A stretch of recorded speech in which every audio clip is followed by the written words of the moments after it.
Bonjour et bienvenue sur Rango TV, votre présentateur Raphaël Ngoma Tsassa. Rango et Bandekoba Bolingo Mbote Mingi Nabino Banso. Tebi bien que tous allez la période ya Zénith Masolo et Zakaka Moko actualité Zakaka Moko Mikoloyo et Zali Bongo Zénith Yawera Son. Zénith Yawera Son et Ningi Simboka Zénith Yawera Son. Bato Bakoti Badout Zénith Yawera Son et Zali Kopesa Mamobolo.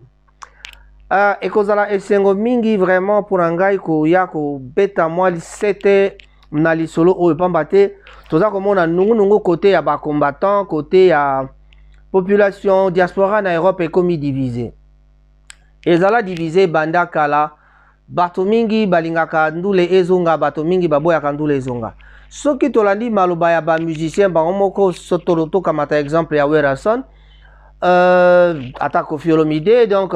sotolandi maloba na bango elingi koloba ke bato baza koloba ke bientôt la bandule penza ekozonga na bosolo parce que na tango ya fali balobaki ndule ezongaki me bamusicien balobi bon bino bolobaki ndule ezongi ndule ezongaka na kimia pe na boboto mais oyo ya ndule ya fali bolobaki ezongaka ezalaki vraiment na kimia te pamba te tomonaki badégâts matériel ezalaki ebele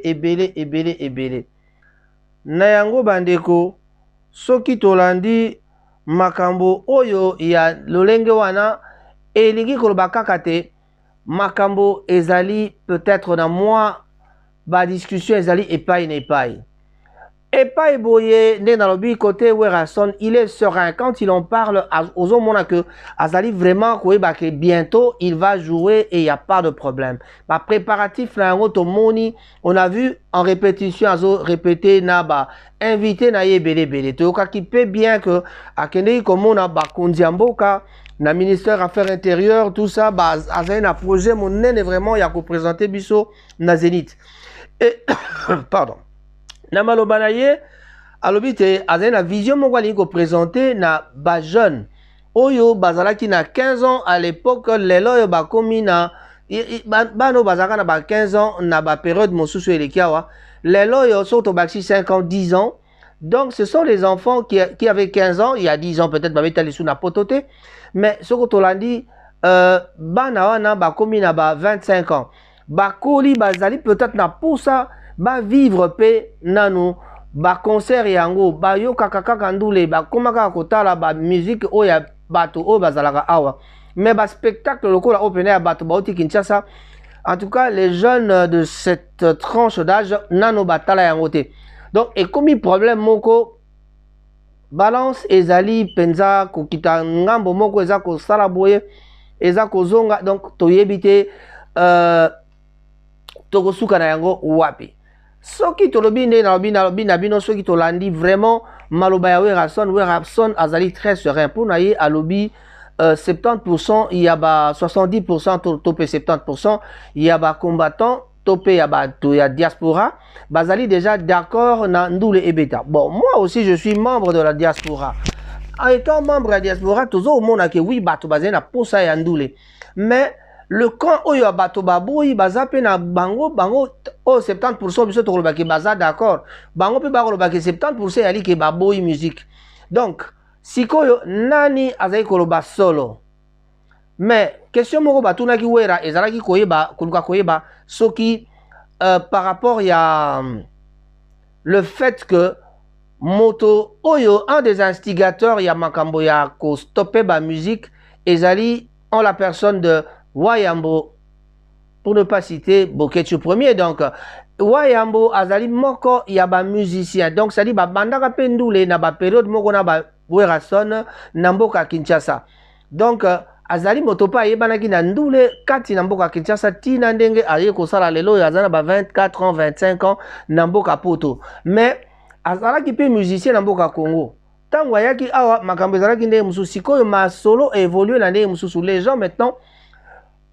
politique nde esalaki mabe Werason alobi boye à l'époque toboyaki bandule bato ba diaspora toboyaki mindule beta na mboka mikili ya poto tomonaki que moi réflexion esalamaki c'est-à-dire courbe ekitaki mwa moke na ngambo ya États-Unis parce que na ngambo ya États-Unis ba musique ebetaki na yango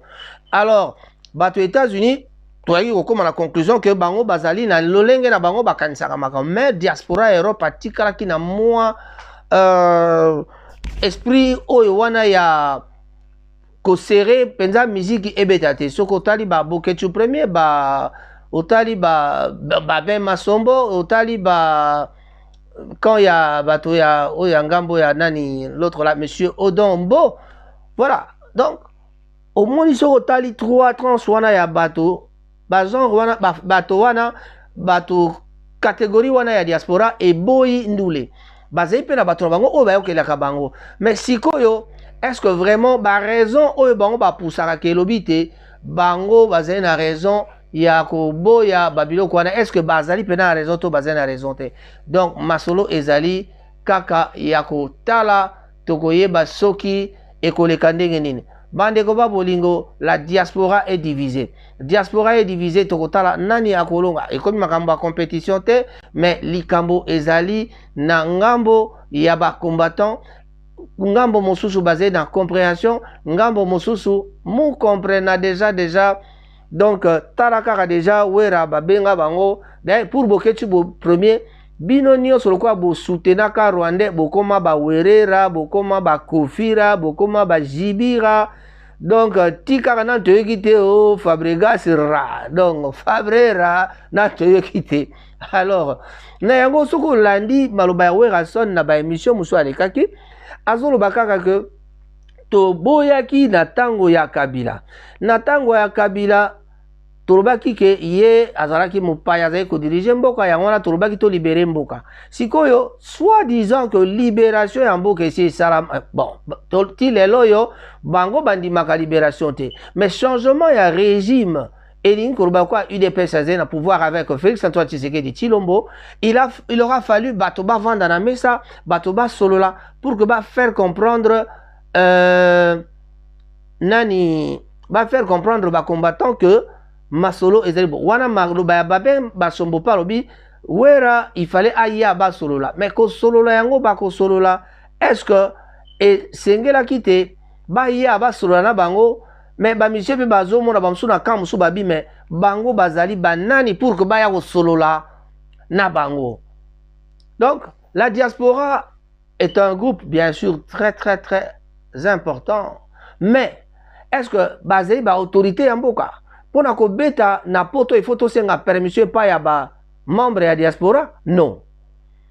en tout cas motonio soit ko répondre na question na ko ba non mais qu'est-ce qu'il faut faire ce qui l'état assis a autorisé l'état ya Colombo ya France assis a autorisé musique est-ce que ezali problème ya ba combattant question mark point d'interrogation oyo et sika wapi ba musicien na ba combattant boyokani ezali te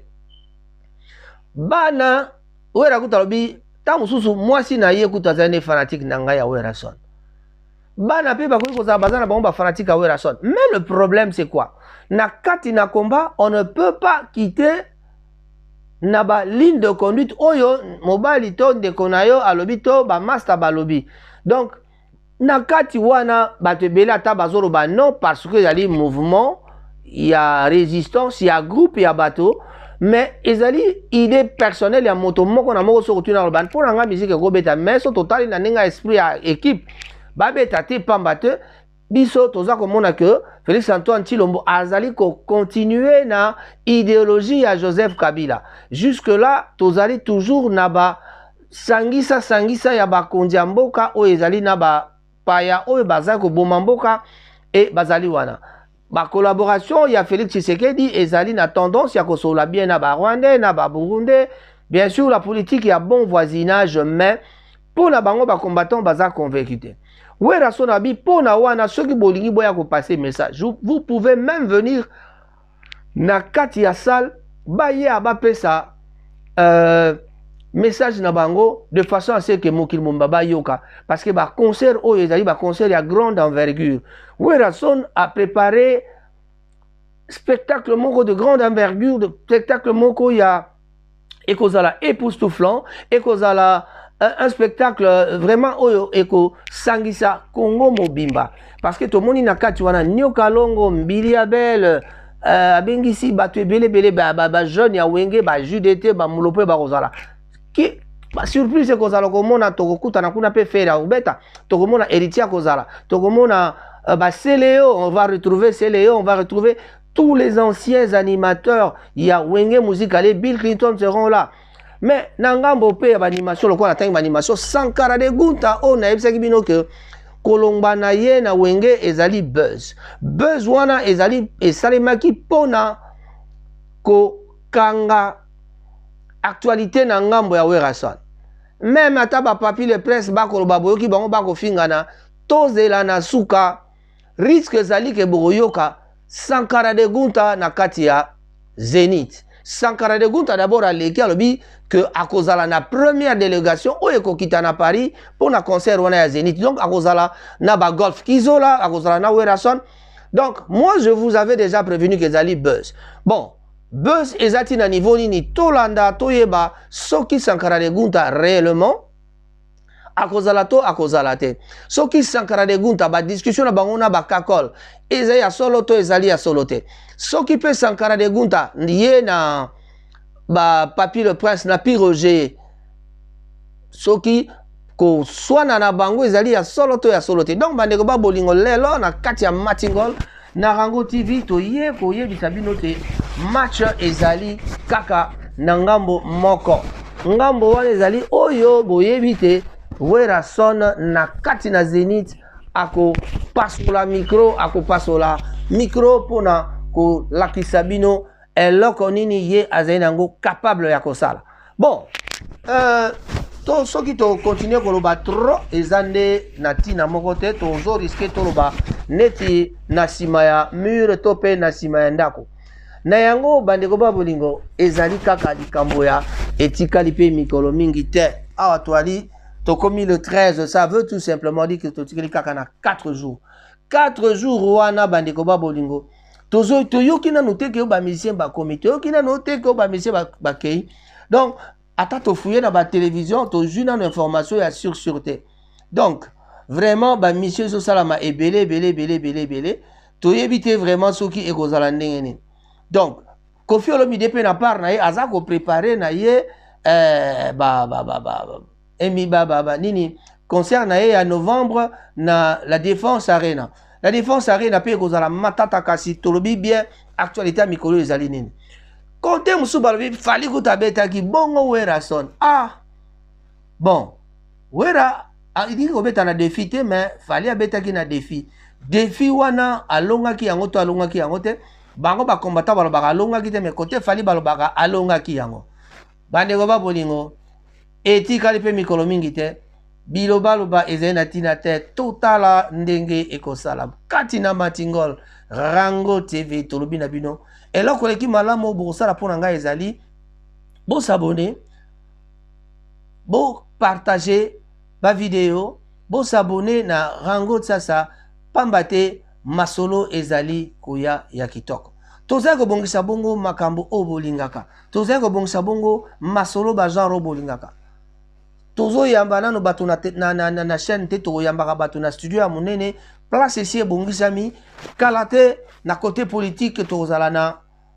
un grand politicien ya mboka oyo to yamba ye pour que toyeba sokoni ne sima pe to yamba ba jeune politicien oyo bazalaka contre bato ya opposition nde to yamba bango pe na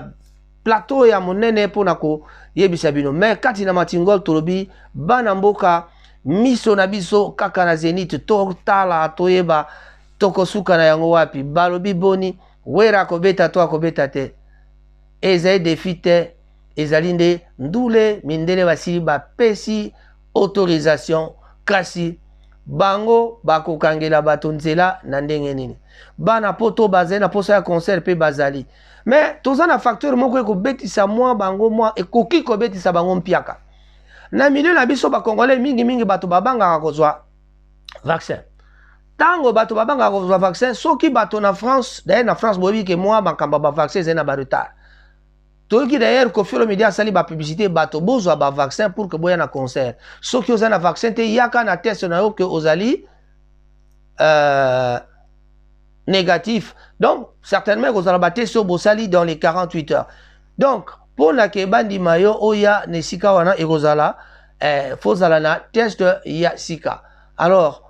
toyebi te soki bana mboka Congo nyonso bazwi ba test basali ba kosala ba test toyebi te soki bana mboka Congo nyonso bazwi ba vaccin mais vaccin pe ndenge boyebi propagande ya vaccin eza makasi atako balobi baza na posa basala bato mabe bakoki kosala mokili mabe te mais toyebi ke moto na moto azali na courant d'idée na ye moto na moto azali na camp na ye oyo alandaka soki balobi te camp na bango elobi te vaccin tokosimba te etali bango mais na ba lieu public ezosenga vaccin na ba lieu public na ba zone rouge ezosenga toujours masque ezali très important na bato bazali na Congo bolataka masque na bino bo se protéger pamba te mokili esila kobeba eza lokola babwakela biso poison kati na mboka alors poison wana yango nde tozali ko éviter pour que tozala na yango ekamata elia biso nyonso donc bana Congo masolo ezali kaka ya ko vanda kimia totala soki ekoleka ndenge nini voilà donc soki tolobi totala ndenge tolobi ba paramètre musu ezali nini bana nyonso ya wenge oyo ya kala oyo bazalaki na wenge esengo na bango ezali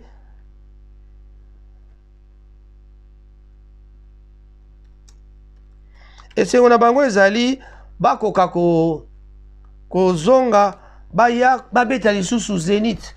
ekomi kutu likambo ya mbongo te ekomi kutu likambo ya nini te mais ezali kaka vraiment esengo na bango ekozala bazonga sur le terrain babeta Zénith tala ndenge bavanda na poto bango nyonso les grands oyo babeta Zénith ya Koffi Olomide bazali wana les grands oyo babeta ba Zénith ya Werason bazali bancienne ya wenge bazali babeta na ba JB bazali orchestre nyonso ya minene bazali mais bango moko bakoka jamais kobeta Zénith le pourquoi yango balobaka toujours que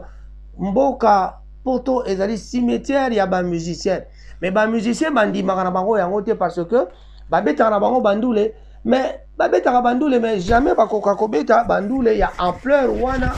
oyo ya makasi oyo eyali ezala te bobeti concert ya monene kati na poto mikili ya poto eningana donc yango wana esengaka kaka balider wana bazonga baya kolamusa masolo balider wana pe bango wana babandi kolamuka toyebi déjà que baconcert ezali ebele na Lyon na mwa salle moko ya 5000 personnes Fabregas akobeta na salle wana ya 5000 personnes Félix Wazeka le grand Félix Wazeka yana bango akobeta l'autre qui encore tozali na concert en préparation donc en gestation déjà yali o ya Défense Arena ya Koffi Olomide alors ekobetama kaka nambula oyo donc eza lokola comeback le retour de nos musiciens sur le sol ya Schengen eningani bato bazali na posa bato ya Espagne balobi bakatisa Blaise Mafuta alobi na kokatisa mokola na kokanga restaurant na kokatisa mpona nakende kotala nini nakende kotala Koffi Olomide to akende kotala petit na biso Werason mais mpona makambo wana esalama mwa assurance ezolingi epesama mpo bacombattant bazala sûr que masolo ezali kosalama entre de connivence entre les combattants na ba masolo ezala pena de connivence entre bacombattants na ba musiciens donc leader na biso vous avez tout intérêt peut-être à collaborer avec les combattants parce que makambo ya batrouble ndenge esalamaki na fali na bandi na France bako tolérer yango jamais pour que bandi ma que bazwa ba dégâts au bazwa ki bagarre de Lyon ezalaki brûlé banzela babetaki bato bakotaki ba hôpital on a vu Nati Lokole qui a été tabassé babiloko wana même na kati na mboka France bakoki kondima te ba menace ndenge wana ba résultat nango bomonaki se les ino zwaki lukutu national lukutu international mais nyonso wana soko tali alika ba haine entre bango mais est-ce que ezali haine personnelle te parce que question pe batunaki Werason na Kinshasa yango wana batunaki question ezalaki haine moko personnel mais alobi je ne pense pas bazali na likambo ya personne ya personnel na baboketu te na baodombo te na babe masombo te mais toyebi pe ba résultat makambo babe masombo pa liaka lokuto national pona kaka ba makambo yo bato soko ya bafali babetaka ye. Donc soki otali ba makambo na to komi ko bunda entre biso. La politique nous divise. Mais est-ce que politique on est divisé biso? To appuyer yango kaka toto sala nini? Voilà. Toti kandi démocratie et ça là. Parce que démocratie sur les autres sala te, makambo ozala bien te. Or so tolobi démocratie et ça là, ni koroba ke bo tika pe ba monsieur ba beta pour la démocratie. Moto azana ngambo à gauche, azana ngambo à gauche. Mais wera son na likambo na lobi abetela ba musicien nyonso. Abetela ngambo ya opposition, abetela pe ngambo ya pouvoir, abetela ba Kabila, abetela ba Tshisekedi, abetela bato nyonso toloba. Bakan nyonso. Ezana ngambo ya pouvoir, ezana ngambo ya opposition. Bande ko ba bolingo pona lelo, le temps nous imparti vient de finir. Rango TV to sengi na bino kaka bo s'abonner. En tout cas, nako s'améliorer kaka soki bo s'abonner mingi. Je serai très content de faire mieux parce que bakalate tokuta na pe na Paris, tokoyamba ba musicien, tokoyamba pa politicien oyo bazali awa na mboka oyo, tokobeta masolo na Zoom, tokobeta masolo na live, tokobeta masolo na Facebook, tokobeta masolo vraiment à partir de Instagram na biso toujours rango sa bomba kombo wana, luka yango na Twitter, luka yango na Facebook, luka yango epai page Facebook na biso ya li rango sasa. Rango TV ezali bongo toujours ko œuvrer na rango sasa na YouTube rango sasa. Bo s'abonner ebele s'il vous plaît. Na se ya page oyo cliquer pe betangonga. Tozali bongo ko bongisa bino masolo ya bien. To pesi mbote na bato banso bana Manchester. En particulier, je prendrai Zidane Fikula, mon grand collaborateur. L'homme de Congo 10, Zidane Fikula, Bambo Teno Yangwana. C'est le dino Mabiala, j'espère que Tokomono na Zénith. Fuma Bandinga, Bambo Teno Yangwana. Niwel Tsumbu na Irlande, Bambo Temingi. En tout cas, biso tozala la famille bandoliste, donc natanga bino kaka 2 combos wana pour que boye bake tozali. Coco Sita na Birmingham, un grand bonjour à toi. Je vais terminer, non pas vraiment terminer, je vais continuer plutôt avec mes jumelles, Timba Moussei et Nzuzi Moussei. Marie-France na Londres, Moninga Timba Moussei, Bambo Teno Yangwana. En tout cas, Blaise Simbu Monta, Mr. Simon, en tout cas, Bambo Tenayope Yango Wana, Cyril Modogo, Papa Karibu, Tokutani Mbalasima, Kakana Karibu pour que tout se pela Fredo Mona Rochelle, Fredo Mona Rochelle, Bambo Tenayo Yango Wana, Roger, Yope na Bosani Hotel, Bandeko Babolingo Bana Manchester, Lopez Sambi le prêtre, Ozali toujours, Katina Motema Tobosani Motomorote. Mijo Barbershop et Sikawapi, ceux qui ont lingo bongisa moto, Kene Kotala ye, Bambo Tenayo Yango Wana. Ah, tata nangai. Est-ce que vraiment, Tobosani Vivien Bonjeka? Non, Vivien Bonjeka, Vicky Bonjeka, Boule kuna na Katia, Chitamil na couloir na biso, kuna na Chitamil Bambo Temingi na bino nyonso. Oncle Sam na Bolton, bondia mwintu bondia Bambo Tenayo pe yango wana bandeko na mama epai wapi Oncle Sam azali na nganda na biso kuna na Bolton. Bush Bushiri mwana Bolton. Est-ce que na bosani yo? Bobe Boto Edo Yala Elvis le grand taximan. Tupesi Mbote na Kisilola, le vieux Patrick Mangasa, Manzimbu, oh là là, le vieux Faustin Manzimbu, Bambo Tenayangwana, Santa Sarajevo, en séjour à Kinshasa. On vous dit un grand bonjour à vous tous. Est-ce que Nabo Sanimoto? Non. Allez, Raphaël Ngomatas à votre présentateur. Ce matin, Tobingiango Martingol, Katina Martingol, Tolobi, au revoir et à tantôt.